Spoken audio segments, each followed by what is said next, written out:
Welcome to MMC news. ప్రముఖ ముగ్గురు కార్యక్రమాన్ని చేసినందుకు సుభాష్ చంద్రబోస్ కి ప్రముఖ స్వాతంత్ర సమర యోధులు ఆజాదీ హిందూ ఫౌజ్ వ్యవస్థాపకులైనటువంటి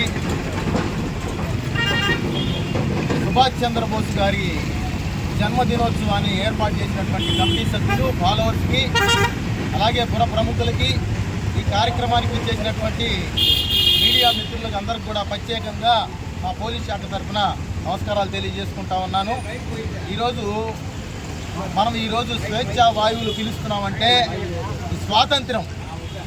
ఈ స్వాతంత్రం వెనక ఎంతోమంది ప్రముఖుల యొక్క జీవితాలు పణంగా పెట్టి వారి యొక్క స్వాతంత్రాన్ని సాధించడం జరిగింది.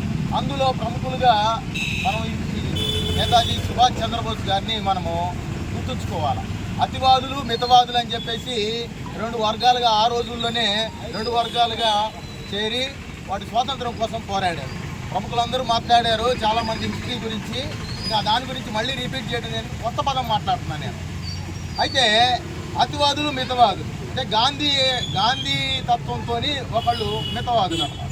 అతివాదులు ఏంటంటే మన సుభాష్ చంద్రబోస్ లాగా బతిలాడేది ఏంటి, తెచ్చుకోవాలి మనదే అని చెప్పేసి వాళ్ళని తరిమి కొట్టాల్సిందే, మన దేశానికి వచ్చి వాళ్ళ డిమాండ్ ఏందని ఆ రకంగా బ్రిటిష్ వారి మీద తిరుగుబాటు చేసినటువంటి ప్రముఖ వ్యక్తి అనమాట.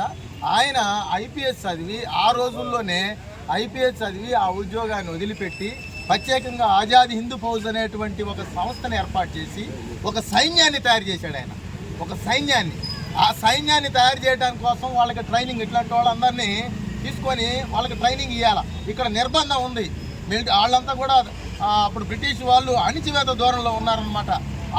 ఆ రోజుల్లో ఇక్కడ ఉన్నటువంటి వాళ్ళని చాలామందిని, తర్వాత విదేశాల్లో ఉన్నటువంటి వాళ్ళందరినీ మొబిలైజ్ చేసి వేరే కంట్రీలో ట్రైనింగ్ ఏర్పాటు చేసి, ఆజాదీ హిందూ ఫౌజ్లో ట్రైనింగ్ ఏర్పాటు చేసి వాళ్ళందరికీ అంత శిక్షణ అనమాట. ఫైరింగ్లో కానీ, మందుగుండు వాడటంలో కానీ, యుద్ధంలో కానీ అన్నింటిలో కూడా వాళ్ళకి బాగా ట్రైనింగ్ ఇచ్చి అక్కడి నుంచి మనకి ఈశాన్య రాష్ట్రాల ద్వారా అంటే నాగాల్యాండ్, మణిపూర్ ఆ ఏరియాలో నుంచి మన దేశంలోకి తీసుకొచ్చేసి ఇక్కడ మన దేశంలో ఉన్నటువంటి వివిధ ప్రాంతాలకు వాళ్ళని పంపించి అక్కడి నుంచి పబ్లిక్లో బాగా మొబిలైజేషన్ చేసి దాని మీద తిరుగుబాటు ధోరణి తీసుకొచ్చి అందరిలో కూడా అవేర్నెస్ కల్పించి ఈ రకమైనటువంటి మనము ఆ స్వాతంత్రం సాధించడంలో ప్రముఖ పాత్ర వహించినారు. వారికి జననమే కానీ మరణం తెలీదు.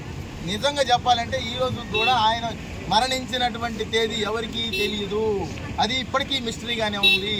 అలాగా సముద్రంలో కూలిపోయినటువంటి దాంట్లో చనిపోయినారు అనుకుంటున్నారు కానీ ఆయన చనిపోయినాడా లేదా, ఆయన ఎందుకంటే చాలా దూరం ఈదగలిగినటువంటి శక్తి సామర్థ్యాలు కలిగినటువంటి వ్యక్తి.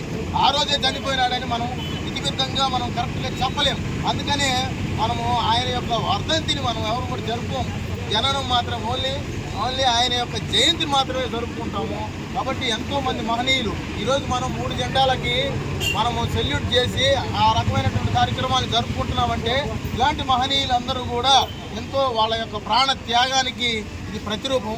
కాబట్టి అందరూ కూడా మీరందరూ మన స్వేచ్ఛా వాయువులు పిలుస్తున్నాం, ఈరోజు మాట్లాడగలుగుతున్నాం, ఈరోజు ఏదైనా చేయగలుగుతున్నాం అంటే ఇదంతా కూడా మన స్వాతంత్రం వల్ల. కాబట్టి ఈ స్వాతంత్రం సాధించినటువంటి ప్రముఖుల్లో మన నేతాజీ సుభాష్ చంద్రబోస్ గారు. కాబట్టి యువతంతా కూడా స్ఫూర్తిగా తీసుకొని అన్నీ కూడా కార్యక్రమాలన్నీ కూడా చేయాలా.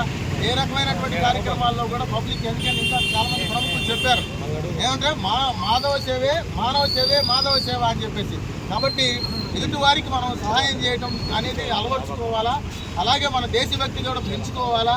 ఈరోజు మేము వాస్తవంగా చెప్తున్నాం, మరి మీ అందరికి ఉందో లేదో కానీ మేము జాతీయ జెండాకి సెల్యూట్ చేసిన రోజు మా రోమాలు నిక్కబొడుచుకుంటాయి. నిజంగా చెప్తున్నాను, ఆ రకమైన కళ్ళ మట్టి కూడా నీళ్ళు వచ్చేస్తాయి, అంటే చెమరుస్తాయి అన్నమాట. అంటే ఈ రకమైనటువంటి ఇంత మనం ఆనందంగా ఈ రకంగా మనం జీవిస్తున్నాము అంటే ఇదంతా కూడా ఆ ప్రముఖుల యొక్క వాళ్ళ త్యాగాలు. కాబట్టి వాళ్ళ త్యాగాలని మనం స్మరించుకోవాలా, అలాంటి వారిని గుర్తించుకోవాలా. అలాంటి వారిని మనము ప్రతి సందర్భాల్లో కూడా, ఇప్పుడు మీరు ఇందాక ఒక ఉపాధ్యాయులు చెప్పారు, ఇలాంటి విగ్రహాలని మనము ప్రోత్సహించాలా. ఇలాంటి విగ్రహాలు ప్రతి పట్టణంలో కూడా ఏర్పాటు చేయడానికి మన ప్రముఖులందరూ కూడా దానికి సహాయ సహకారాలు అందించాలా, ఇలాంటి కార్యక్రమం మరిన్ని చేయాలని చెప్పేసి ఈ కమిటీ మెంబర్స్ ప్రత్యేకంగా ధన్యవాదాలు తెలియజేసుకుంటూ నన్ను పిలిచినందుకు మరొకసారి పోలీస్ శాఖ తరఫున ధన్యవాదాలు తెలియజేసుకుంటూ